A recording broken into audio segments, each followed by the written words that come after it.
Sir जय सिया राम। जय Siya Ram. Sir बहुत सुंदर हमारी यात्रा चल रही है। यदि प्रभु श्री राम को वनवास नहीं होता तो पहले के दिए वरदान श्राप हो क्या होता। उसी प्रसंग में हम आ गए थे रावण की मतलब अंतिम अंत्येष्टि। जी जी, तो वही हमारा अद्भुत प्रसंग चल रहा था। तो मैं चाहूँगा उसी प्रसंग को आप आगे बढ़ाएं, उसमें क्या कुछ आगे घटनाक्रम बहुत होता है। सुंदर। क्या था कि जैसा कि पिछले उसमें एपिसोड में हम चर्चा कर रहे थे कि रावण की अंत्येष्टि एक अध्याय है, उसी प्रातः स्मरणीय श्री श्री सुदर्शन चक्र जी द्वारा रचित श्री रामचरित के उत्तरखंड के में रावण की अंत्येष्टि। उसी में ऐसा था कि जब वो मंदोदरी वहाँ उसके रावण के शव से लग कर रो रही होती हैं तो प्रभु उनको समझा रहे होते हैं, नहीं देवी तुम्हें ऐसा नहीं करना चाहिए। कहीं उसके साथ वो कहती है मैं सती होंगी, तो बोले कि नहीं, सती होना कोई एक आवेश नहीं है, ये एक सतत साधना है जो सतत साधना के द्वारा प्राप्त होता है। और उसमें तो ऐसी स्थिति में कहीं पति को उसमें उसको किसी तरह का शोक तो दूर दूर तक कहीं उसको स्पर्श भी नहीं कर पाता है। और सती को तो सती होने से रोकने की ब्रह्मांड में किसी में शक्ति है ही नहीं, उसे तो सती होने से रोक ही नहीं सकता। लेकिन तुम ये देखो कि तुम्हारे पास एक ये आवेश है, क्योंकि जो भी सती होती है उसकी साधना के बाद उसका इस तरह से होता है और उसका तो शरीर भी दिव्य हो जाता है। दिव्य से अर्थ ये होता है कि उसके ऐसा माना जाता है कि जो पैर हैं उनसे भी कुमकुम झलकता है। ये हमने एपिसोड नंबर 100 में उस समय चर्चा करी थी, जब क्या हुआ था, जो प्रमिला यानी कि जो मेघनाथ की पत्नी थी वो वहाँ रावण से प्रभु के पास जाने के लिए जो स्वीकृति के लिए गई थी, मुझे उनका मस्तक चाहिए, तो उसके बाद उसकी कुमकुम को रावण ने उठा के मस्तक से लगाया था। क्योंकि ये एक ऐसी साधना है कि स्वतः प्रक्रिया में वो शरीर के साथ होती है, तो ऐसा दूर दूर तक तुम्हारे साथ कुछ भी नहीं दिखाई देता और तुम तो वैसे भी एक तरह से नित्य कन्या हो, तो नित्य कन्या से सतीत्व तो हो ही नहीं सकता। तो तुम्हें इस तरह से शरीर से मोह नहीं करना चाहिए। तुम एक तत्वज्ञ हो, किसी भी तरह से तुम्हारे अंदर ये नहीं चाहिए। और अन्य कोई भी रानी ऐसी नहीं है जो इस तरह से श्रृंगार करके आई हो। क्या होता है कि कहना चाहिए ना कि एक आत्मोत्सर्ग और आत्महत्या दोनों में एक अंतर होता है। आत्महत्या में शरीर को भी कष्ट होता है, मन को भी, वो एक जबरदस्ती की जाती है। और आत्मोत्सर्ग एक प्रक्रिया है, क्योंकि जिसको हमारे यहाँ बहुत सारे ऋषि मुनि करते रहे हैं, पहले भी बहुत रहे हैं। और स्वामी विवेकानंद जी के साथ भी ऐसा आता है कि अंतिम समय में मैंने एक तरह से जब शरीर छोड़ा था तो उनकी जो प्राण निकले थे वो कहना चाहिए ब्रह्म द्वार से निकले थे, क्योंकि ये प्राय बहुत कम हो पाता है, जिस प्रक्रिया में होते हैं उन्हीं के साथ होता है। तो वो इस बात को कहते हैं कि यहाँ तो सिर्फ एक तरह से शोकाकुल है और वहाँ सती को तो शोक का कहीं कोई दूर दूर तक ऐसा रहता ही नहीं है। और आप तो एक तत्वज्ञ हो और आपको तो इतना ज्ञान है, आपको तो ऐसे रहना चाहिए। और मुझे बड़ी खुशी होगी यदि तुम रामगंज के बाद मुझे इस दोबारा दर्शन दोगी। तो वो इस तरह से उनसे सामने कहती है कि हाँ प्रभु, आपकी तो फिर कोई उसका वो है ही नहीं, जो आपकी आज्ञा है वो सर्वोपर है। और वो इस तरह से वहाँ से जाती है। उधर क्या होता है कि विभीषण ने उनकी पूरी तैयारी अंत्येष्टि और उसकी करी हुई होती है। वहाँ उस पे ऐसा आता है कि चंदन की लकड़ी वगैरह से चिता बनाई गई है, उसको रावण के शरीर को पाथर से उस पर रखा गया। उसके बाद ऐसा आता है कि उन्होंने 3 प्रदक्षिणा की हैं। उसके बाद यह आता है नेत्रिकोण में अग्नि लगाई है। और जैसा कि होता है तब वहाँ पर सभी लोग इस तरह से विचार कर रहे होते हैं कि देखिए कितना ऐश्वर्य था, कितना वैभव था, सब कुछ था और रह गया सब धरा का धरा पे ही, किसी के साथ कुछ नहीं जाता है। और वो होता है इस तरह से उसकी चीज़ें चल रही होती हैं। तो क्या होता है कि विभीषण उनको करते हैं अंत में, और उसके बाद वो गीले उन्हीं आर्द्र वस्त्रों से ही प्रभु के पास आ जाते हैं। और क्या होता है कि उधर जो मंदोदरी है, जैसा क्योंकि प्रभु ने कहा था कि उसके बाद अगर आओगे तो मुझे बड़ी खुशी होगी, तो वो वहाँ उस समय आती हैं और वो एक तरह से पैदल आती हैं, मुक्ता केसा हैं और एकाग्नि बिल्कुल अकेली हैं, क्योंकि अब यहाँ उनसे ही तो वार्ता को उन्होंने कहा था, तो वो समझती हैं क्योंकि एक साम्राज्ञी रही हैं। तो किस तरह से एक साम्राज्ञी है मुक्ता केसा कहेंगे, और वो प्रभु के चरण में आके बैठती हैं, तब वहाँ प्रभु इस तरह से कहना शुरू करते हैं। तो यहाँ क्या होता है, एक चीज़ ज़रूर कहना चाहते हैं, जैसे मुक्ता केस है की बात होती है, कई बार ये वर्तमान में ये देखा ना जाता है कि कहीं ना कहीं बच्चियाँ या कुछ महिलाएं बड़े बड़े नाखून या खुले बालों का प्रचलन है, कि ये वास्तव में हर चीज़ की क्रिया की प्रक्रिया, हर प्रक्रिया की क्रिया रही होती है। कहीं ना कहीं ये हमारे मन से जुड़ी हुई चीज़ें हैं और ये निश्चित रूप से एक नकारात्मक सोच को बढ़ावा देती हैं। आप ये देखना कि जो चीज़ अगर आप पहले नहीं करते थे, उस समय मानसिक स्तर क्या था और करने के बाद क्या रहा, क्योंकि ये एक स्वतः प्रक्रिया ऐसी है जो आपके एहसास नहीं कराती। जैसे किसी भी बीमारी की कोई सेल्स होती है, मान लो कैंसर है, शुरू में उसका एहसास नहीं होता, लेकिन जब वो बड़ी स्टेज पर हो जाता है तब उसके सिम्टम सामने आते हैं।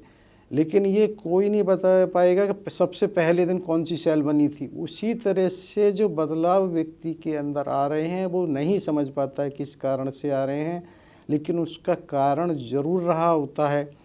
तो यहाँ पर ये बताने का ये था कि वो इस तरह से शोकाकुल स्थिति में वहाँ मंदोदरी आती हैं, तो प्रभु श्री राम उन्हें समझाते हैं। और इसके बाद में क्या होता है कि अभी हम एक मिनट बता दें, जो अब आगे हम चर्चा कर रहे हैं वो प्रातः स्मरणीय श्री श्री सुदर्शन चक्र जी द्वारा रचित श्री रामचरित के उत्तराखंड के विभीषण का अभिषेक के द्वारा है। तो वहाँ विभीषण के अभिषेक में क्या होता है कि जब मंदोदरी आती है तो वहाँ प्रभु उन्हें फिर एक बारी समझाते हैं। मतलब मैं एक ये अद्भुत प्रसंग है, मतलब सारे मतलब जैसे कि सुने, क्योंकि अक्सर हम जब राम कथा सुनते हैं 9 दिन होते हैं और उसमें सिर्फ प्रमुख अंश ही लिए जाते हैं। और फिर हमने जैसे रामायण भी देखी, उसमें भी मतलब इतना हम विस्तार से नहीं, क्योंकि उसमें भी एक समय की अपनी मर्यादा प्रसंग है। जैसे कि आपने एक अद्भुत प्रसंग सुनाया कि जहाँ राम जी ने रावण से उपदेश लेने के लिए लक्ष्मण जी को भेजा, अब यहाँ मंदोदरी जी ने प्रभु श्री राम से मतलब उपदेश लिया है। लेकिन इस पर भी मैं थोड़ा जानूंगा, उससे पहले आपने एक और प्रसंग किया था कि जैसे कोई स्त्री सती होती थी, उसके सती का तनते उसके पैरों से कुमकुम निकाल, क्योंकि ये हमारे मतलब एक खाली इतना सुन लेते कि भाई सती प्रथा है या सती हो गई। कि आपने कहा कि रावण ने मेघनाथ की पत्नी के चरणों का कुमकुम अपने माथे से लगाया था। ये इस पर थोड़ा सा विस्तार से जानना चाहें, क्योंकि आज के समय हमारी स्त्री शक्तियों को ये जानना बहुत ज़रूरी है। मतलब ऐसा मतलब प्रसंग, अद्भुत प्रसंग है। क्या है कि जिस तरह हमारे यहाँ ऋषि और मुनियों की बात होती है, इसी तरह सती बराबर एक साधना और उसका परिणाम है। ये सतीत्व होना क्योंकि वहाँ किसी तरह शोक नहीं है, और ये होना निरंतर जिसकी साधना रही होगी इस जन्म में, पुराने जन्म में, तभी हो पाता है। और इसकी चर्चा हमने एपिसोड 100 में विस्तृत करी थी, जहाँ प्रमला का आया था। तो और ये अभी भी हमने पिछले भी एपिसोड में कहा था कि एपिसोड नंबर 109 में, कि उन्होंने भगवान श्री राम ने कहा कि सती को सती होने से रोकने की क्षमता ब्रह्मांड में किसी में नहीं है, क्योंकि वो सती होना एक ऐसी क्रिया और प्रक्रिया है कि उससे कोई रोक ही नहीं सकता। और कई बार कभी कभी हमें पुराना स्मरण आ रहा है, जब तक ये सती प्रथा पर पाबंदी नहीं थी, राजस्थान वगैरह में चीज़ें खूब सुनने में आई, और वहाँ ये जौहर नाम से इस तरह से कि वहाँ की वास्तव में वो वीरांगना इस तरह से थी कि वो उसको ये नहीं मानती थी ये कहीं कोई एक तरह से आत्महत्या है।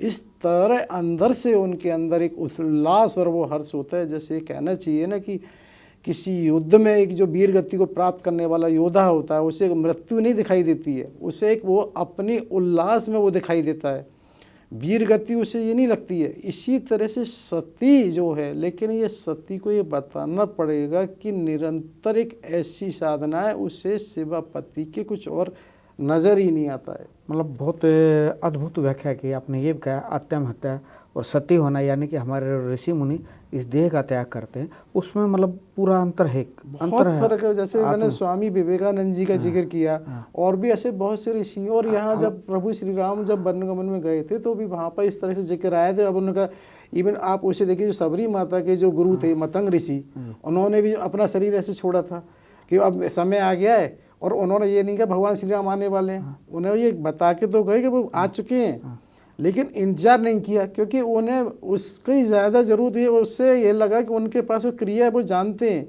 कि शरीर को कैसे छोड़ना है। वर्तमान समय में भी अनेकों संत महापुरुषों हाँ, का होते वर्णन हैं। सुनते हैं कि वो कहते भाई अब हमारा शरीर छोड़ने का समय हो गया, और बताकर अपना समय छोड़ते हैं जी जी एकांत में जाकर। तो और हमारी जो यात्रा बड़ी अद्भुत चली थी, विवेक जी के अभिषेक की तरफ हम आगे बढ़ रहे थे। अब मैं चाहूँगा उस यात्रा को आप हाँ, आगे तो की क्या ओर चलें। होता है कि वो उस समय प्रभु राम का ये सब करने का भी एक कारण होता है। क्या होता है कि जिस समय हमने प्रसंग में वहाँ पर ये किया था, सुग्रीव और बाली के जब प्रसंग की बात आई थी, तो जब सुग्रीव को उसका राज्याभिषेक किया गया था, तो वहाँ और यहाँ की स्थितियों में एक समानता है कि वहाँ भी बाली का वध सुग्रीव के कारण हुआ है और वहाँ भी तारा थी। तो एक सामंजस्य बैठाना इसलिए होता है कि अगर वर्तमान परिप्रेक्ष्य में कहीं गृह युद्ध वगैरह होते हैं, स्थितियों को एक संभालने के लिए बहुत सारा एक दृष्टिकोण चाहिए होता है। क्या होता है कि एकाएक अगर वर्तमान में भी कहीं सत्ता पलटती है, तो आप देखिए सामंजस्य एक साथ शांति व्यवस्था कैसे हो। तो उसी के परिप्रेक्ष्य में यह मंदोदरी क्योंकि आई हुई है, वहाँ पर तारा को हनुमान जी ने समझाया था, क्योंकि अप्रत्यक्ष रूप से वो ये देखते हैं राजनीतिक, क्योंकि जो उसके विशेषज्ञ हैं कि वर्तमान से ज़्यादा आगे सुख शांति कैसे रहे। तो उनका जो समझाने का आशय था वो यही था कि उनको धीरे धीरे इस पे लेके आते हैं। वो ये कहते हैं कि तुम अपने पति के राज्य को छिन्न या कहीं एक तरह से कहना चाहिए ख़त्म होना तो नहीं देखना चाहोगी जो उनका है। अब तुम ये भली भांति जानती हो कि जो विभीषण है उन्हें कोई इस तरह का भय का और उसका आतंक का राज करना आता नहीं है, और ये तुम बहुत अच्छे से जानती हो जो राक्षस वगैरह हैं उन सब पर तुम्हारा पूरा प्रभाव है। और वर्तमान परिप्रेक्ष्य में अच्छी तरह से आप समझ चुकी हो कि वहाँ बहुत सारी स्त्रियां विधवा हो गई हैं, बहुत सारी उनके पति मरे हैं, किसी का पिता मरा, किसी का भाई, किसी का पुत्र मरा है, तो महिलाओं में निश्चित अशांति होगी। अर्थात उनका ये आशय कि भाई विभीषण को सहज स्वीकृति से कोई कैसे अपनाएगा। हो सकता है एक दोबारा से अंतर कलह जिसे कहना चाहिए, अंतर्ग्रह युद्ध हो, कुछ भी ऐसी स्थिति हो जाए वो आसानी से उसको नहीं कर पाए। तो इसीलिए वो कहते हैं कि भाई अब मैं स्पष्ट ये करता हूँ तुम एक तरह से साम्राज्ञी का पद स्वीकार करो। तो वो एक साथ वो कहती है अच्छा तो क्या मैं विधवा से वधू बनूँ? वो कहते हैं नहीं नहीं ऐसा नहीं है, उसको विभीषण को किसी तरह की भोग उसकी कमी नहीं है, कहीं कोई ऐसी बात नहीं है। लेकिन क्या है कि जो उनकी पत्नी शर्मा है वो बिल्कुल सरला है, उनको तो किसी तरह की शासक और उसका अंदाज़ा ही नहीं है। वो तो केवल इस आशय से कि तुम एक प्रशासक कर रही हो और उसको इस तरह से तुम्हारा प्रभाव सभी राक्षसों और उस पर है, और ये तुम्हारे पितृकुल में पतिकुल में कहीं इस तरह से इसको वो नहीं माना जाता कि ये उस तरह से अशुभ हो। आपके यहाँ ये चीज़ें चलती आई, तो इसलिए इनको इसके हित में जो मारे गए हैं जो वर्ण उसमें तुम्हें स्वीकार करना चाहिए। तो मंदोदरी तुरंत ही कहती है तुम्हारी वाणी को, तुम्हारे आदेश को उल्लंघन करने का तो किसी को हक है नहीं। वो उनके चरणों में एक तरह से सिर रख के फिर वो लंका कुछ चली जाती है। तभी इधर भगवान श्री राम फिर उनको लक्ष्मण को बुलाते हैं, सभी सुग्रीव आदि को, और वो कहते हैं कि भाई तुम लंका में जाकर जो मेरा अपना एक वो था कि उनको लंकेश्वर जो मैंने उनको उपाधि के ख्याति के शब्द दिया था विभीषण को जाके पूरा करा जाए, और तुम सब प्रमुख को जाके लंका में जाओ और विभीषण को एक तरह से उस पर राज सिंहासन पर बैठा के आओ। तो यहाँ पर ये होता है कि सभी लोग उनको विभीषण के उसके लिए वहाँ जाते हैं लंका। मतलब सर इसमें दो प्रसंग बड़े अद्भुत निकल के आए कि जहाँ बाल्य की हत्या मतलब वध ही कहें सुग्रीव के कारण हुआ, तो भी तारा ने मतलब उल्टा कुछ विरोध करने की अपेक्षा अपने पुत्र को ही सुग्रीव की शरण में छोड़ दिया श्री हनुमान जी के मतलब उपदेश करने के बाद। और यहाँ मंदोदरी माता मतलब राम जी के उपदेश के बाद मतलब यार, और यहाँ एक हमारा दर्शक होंगे बहुत स्टिक भ्रम दूर हुआ है। आजकल एक सोशल मीडिया पर अक्सर आता है कि मंदोदरी माता का क्या हुआ रावण वध के बाद, और कुछ मैं कहूँगा सही तथ्य नहीं पेश किए जाते। आज वो भी मतलब के सार निकल के आया कि क्यों ऐसा मतलब हुआ है आगे घटना? क्या होता है कि दोनों में एक समानता देखिए, तारा और बाली और मंदोदरी और रावण में, कि दोनों ऐसी साम्राज्ञी थी कि वो उस समय की स्थिति को समझती थी। जैसा कि बताया कि मंदोदरी ने भी रावण को 4 बार समझाया था, जब बताया था कि लंका दहन के बाद समझाया था, उसके बाद क्या होता सेतु बनने के बाद समझाया था, फिर जब वो उस समय जैसे वो उस शिखर पर, रजत शिखर पर जो उसके साथ घटना घटी थी, जब उसके कुंडल गिरे थे, फिर उसने समझाया था, अंगद के बाद समझाया था। यानी कि वो उस सब को, वर्तमान परिपेश को समझती थी। वो केवल एक तरह से घरेलू महिला नहीं थी, कहीं शर्मा का कहीं नहीं आता, इधर वहाँ रोमा का नहीं आता, सुग्रीव की पत्नी। तो यहाँ वर्तमान में कि दोनों एक शासिका हैं, तो इस बात को अच्छे से समझती हैं कि निश्चित रूप से यदि ऐसा होना एक तरह से जो उनके पति का जो साम्राज्य है उसको स्थायी रखने में मददगार होगा, क्योंकि उनके बैठते ही सिंहासन पर जो भी प्रतिरोध करने वाले हैं प्रतिरोध कर ही नहीं सकते। उनको इसी वजह से दोनों जगह ऐसा हुआ है, और उनको ये स्वीकार करना एक तरह से अपने लिए से ज़्यादा अपने पति की जो विरासत है उसको सुरक्षित रखने के लिए आवश्यक था। एक चीज़ और मतलब हमें समझ में आई कि जैसे आज के समय कहते हैं महिला शक्ति की, तो उसमें प्रभु श्री राम ने भी उधर तारा को प्रभावशाली माना सुग्रीव से भी ज़्यादा, और इधर मंदोदरी माता को विभीषण से भी ज़्यादा, मतलब एक अच्छी राजनीतिक, एक अच्छी शक्ति का प्रभाव। यानी कि पहले कह नहीं सकते कि नारी शक्ति को आगे नहीं लाया गया। नहीं, ये तो कहीं नहीं है। हमारे यहाँ क्या था कि नारी शक्ति तो हमेशा थी, लेकिन एक अंतर जो मूल हो गया है, पहले उसमें शीलता, सहजता, सरलता के साथ थी। अब क्या हो रहा है, नारी शक्ति एक तरह से अबला से सबला तो हो रही है, लेकिन वो केवल सबला हो रही है, वो बल के साथ हो रही है। सबला के साथ सुशील और शील और वो सहज सरल नहीं रह गई है। तो ऐसा तो हमारे यहाँ कभी इतिहास में नहीं रहा। पुराने कभी भी देखो, हमारे यहाँ तो विद्वानों में रही, आदि गुरु शंकराचार्य जी का एक तरह से उनके साथ वो हुआ था सत्संग, तो जो शास्त्रार्थ हुआ था, तो हमारे यहाँ तो ऐसी बहुत सी विदुषी हुई हैं। लेकिन होता क्या है, समंतराल एक परिवर्तन आ जाता है कि हमने केवल उसके एक ही पक्ष को उभार किया है।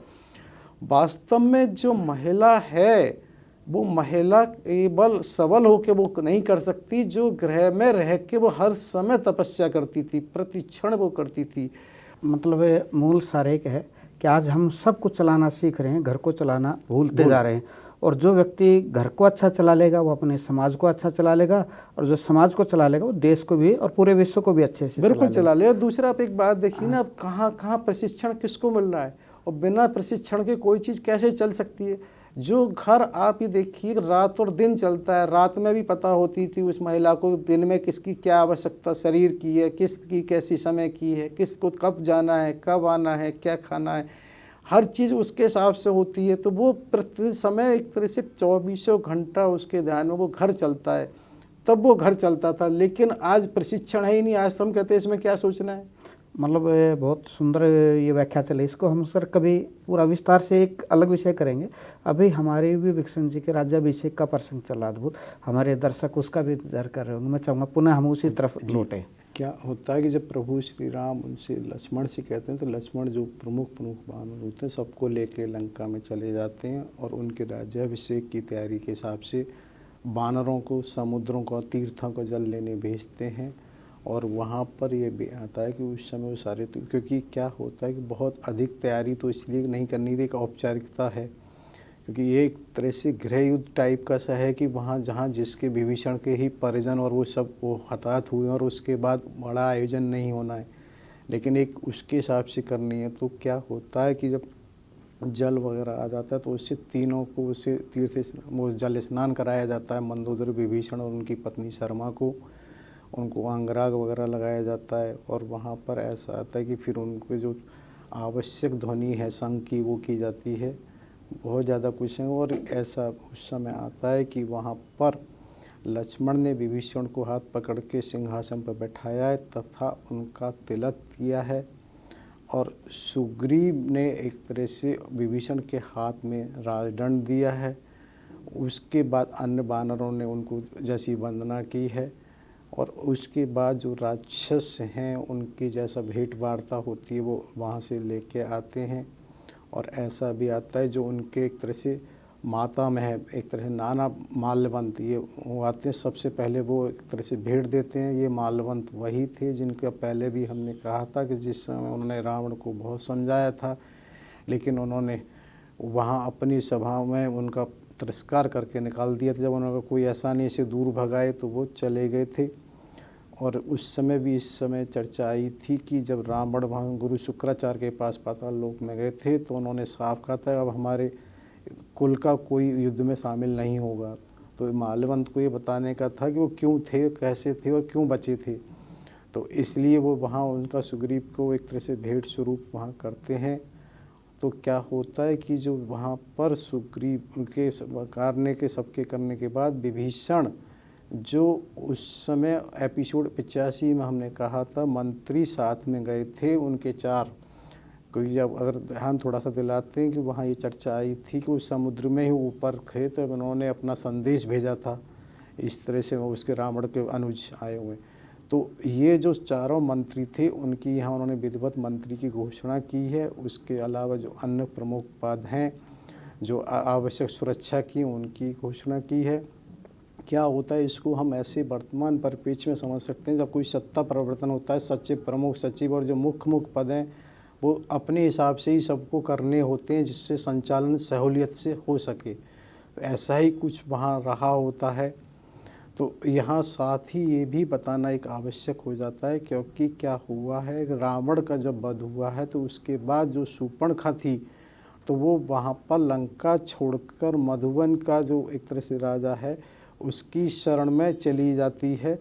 क्योंकि यहाँ ये बता दें ये जो मधुबन का वो लवणासुर राजा था तो ये वर्तमान में ऐसा माना जाता है जो मथुरा में कहीं है वहाँ पड़ता था।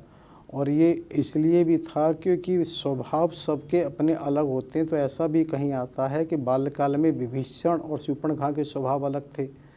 और ये भी निश्चित है कि शूर्पणखा ही तो इस सब की सूत्रधार रही थी, तो वो वहाँ कैसे रह सकती थी। तो यहाँ ये भी बताना कि ये वही लवणासुर है जिसकी शरण में शूर्पणखा गई है, जिसके वध के लिए भगवान श्री राम ने बाद में शत्रुघ्न को भेजा था। जिस समय वाल्मीकि के आश्रम पर माता जानकी वहाँ थी और उनके संतान का एक जातकर्म संस्कार होना था।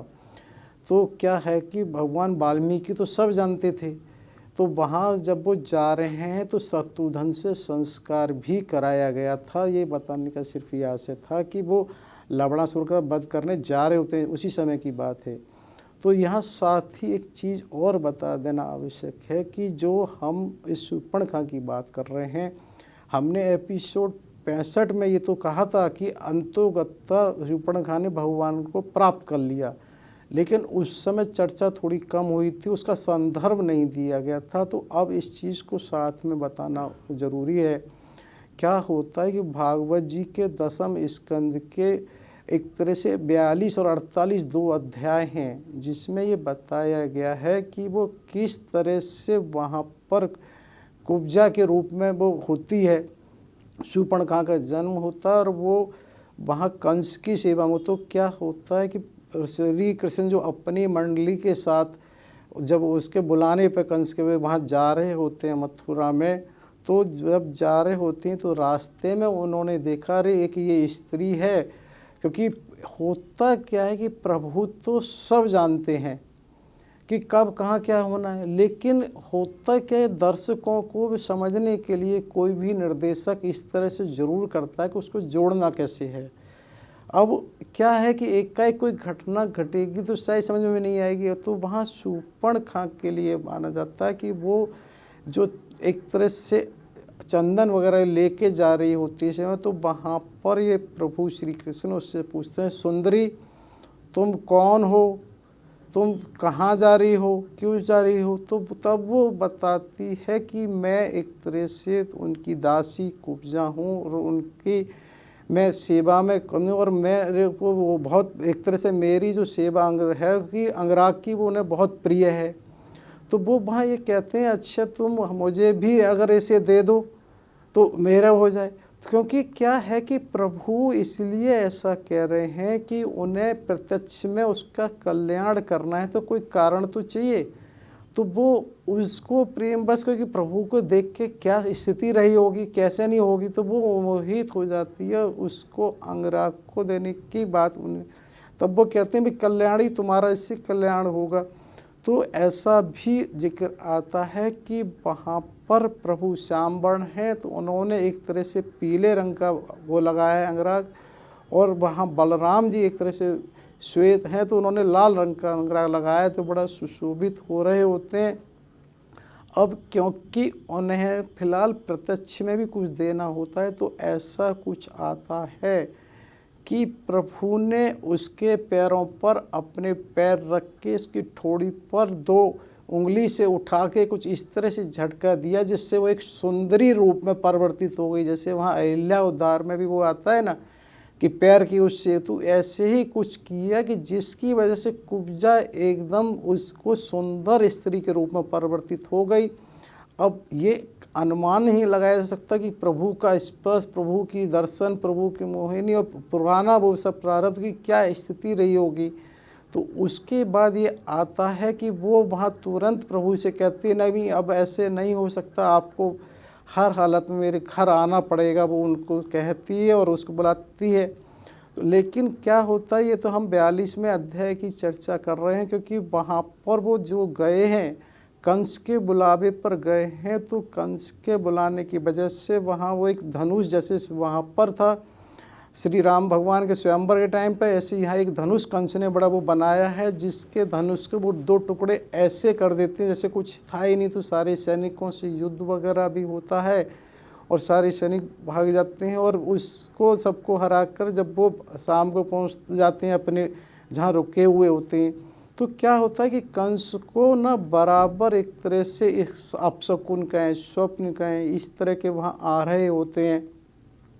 तो क्या है कि एक चीज़ यहाँ साथ ही ये और मैं बता दूँ, फिर वो रह जाए प्रसंग कि जो उसका कुब्जा का है, क्योंकि प्रभु ने उसको इच्छा को पूरी करना था। वो 48वें अध्याय में कंस वध के बाद जाते हैं और बाकायदा उद्धव जी साथ होते हैं, उनकी वो स्वागत सत्कार करती है, और जब वहाँ पर प्रभु उसकी इच्छा की पूर्ति करते हैं। तो अभी ये बताना इसलिए कि जो हम कंस की बात कर रहे थे, तो उससे किस तरह से अपशकुन होती है कि वो ये कहता है कि वहाँ पर वो जब ये अपने एक तरह से जल में या दर्पण में शरीर दिखता है, लेकिन मुंह की परछाई उसे नहीं दिखती है, और वो इस तरह से भी देखता कि अगर बिना किसी प्रतिरोध के जो तारे हैं, चंद्रमा हैं, ज्योति है, उसे वो 2 नज़र आती हैं। और ये भी आता है कि बालू या कीचड़ में पैर रखने पर उसकी वो नहीं दिखती, और परछाई में भी बीच में दाग आता है। तो ये बताने का ये आशय था कि ये वो चीज़ थी, हैं और आगे भी रहेंगी, ये वास्तव में कारण नहीं होती। और इसको मैं अपना एक व्यक्तिगत अनुभव बता रहा हूँ। मेरे साथ भी मेरी माता जब कहा करती थी तो मुझे नहीं समझ में आता था। वो बहुत राम नाम लेखन किया करती थी। वो कहती थी कि सौरभ मुझे शीशा में अपना मुँह नहीं दिखाई देता। तो मैंने कहा ऐसा कैसे हो सकता है, तो उस बात को हम समझने की कोशिश ही नहीं करते थे। तो ये उनके साथ भी ऐसा हुआ था कि ऐसा होता है, कुछ इस तरह की घटनाएं आज भी होती हैं कि वो और राम नाम खूब लिखती थी कॉपी में, और वो लेकिन वो कहती कि शीशे में मैं देखती हूँ तो मुझे मुंह नहीं दिखाई देता।